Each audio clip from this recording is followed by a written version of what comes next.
And let's talk about the last big storm, just in on the Harvey aid package in Congress, with Democratic leaders Nancy Pelosi and Chuck Schumer saying they are prepared to vote for it and a debt limit increase of 3 months as the White House works to quash GOP opposition to linking the bills, with Treasury Secretary Mnuchin among those urging lawmakers to attach hurricane relief funding to raising the debt ceiling. Here's how one lawmaker is responding.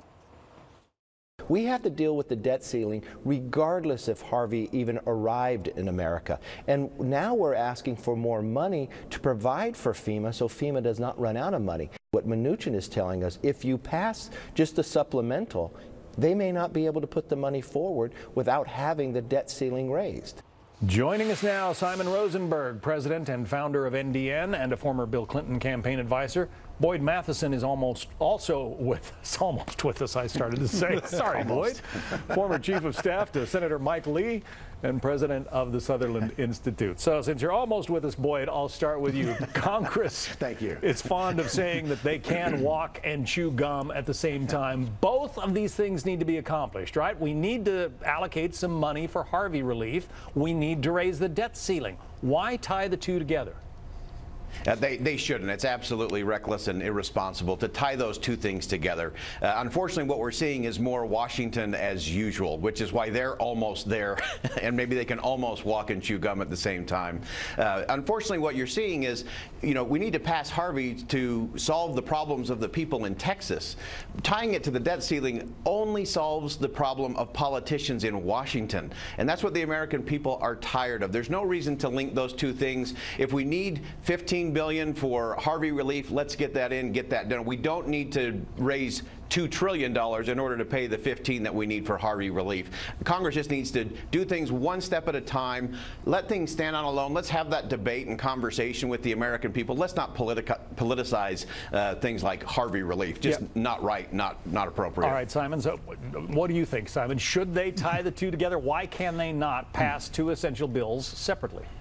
Well, I think the Democrats agree with Boyd, right? I mean, I think that Nancy Pelosi and Chuck Schumer agree with everything he just said, that we should keep these things separate and move on them one at a time. And it's really the Republicans that are trying to tie them together because they're concerned about erosion of support for the debt ceiling bill. And so they're trying to attach the debt ceiling to a must-pass bill. So the politicians he's describing all have R's next to their name, not D's. And I don't know what's going to happen. I mean, obviously, John, it seems simple just to move these things sequentially.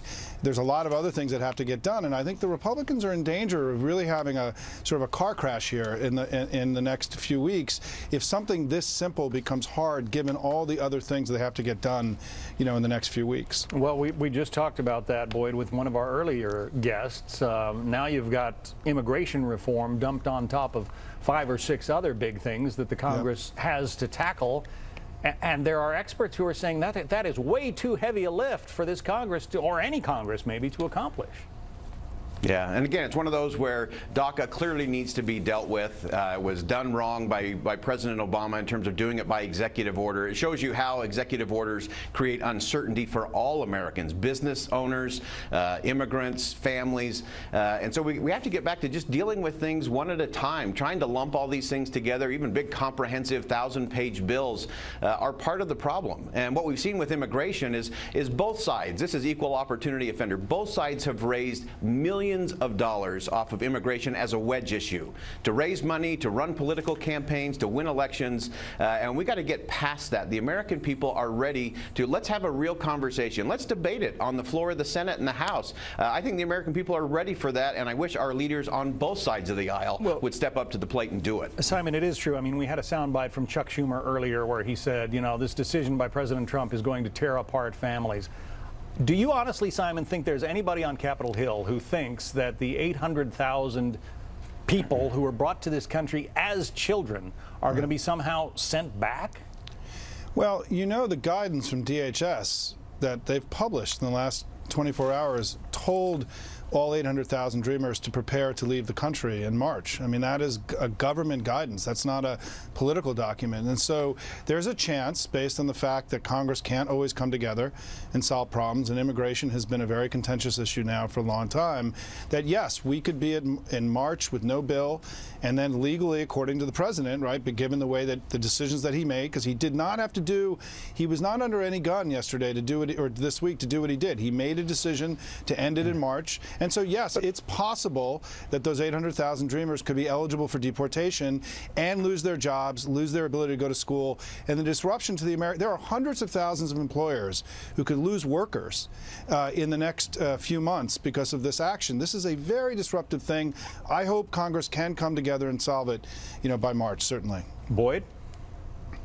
Yeah, I completely agree. We've got to get this thing done. I think it will be done by March for sure, but it does show us that the process is broken, and it ties into how the funding for Harvey and the debt ceiling and all these other things get wrapped into these big, ominous bills that nobody reads and nobody's sure of, and both political parties make a lot of money off of, and the American people have to expect more, not less. The president did promise he would revisit if Congress doesn't act, so I think that's a good backstop, but again, we shouldn't have businesses or immigrants or their families having that kind of uncertainty. That's not right. That's not American. And both parties are responsible for the immigration mess that we find ourselves in right now. All right, Simon Rosenberg. Can I come back and debate that with you next time? Well, okay. We'll schedule that one. Boyd, almost Simon, there. Yeah. Thank you both. All right. Bye. We'll have much Thanks, more guys. on the congressional agenda in the next hour.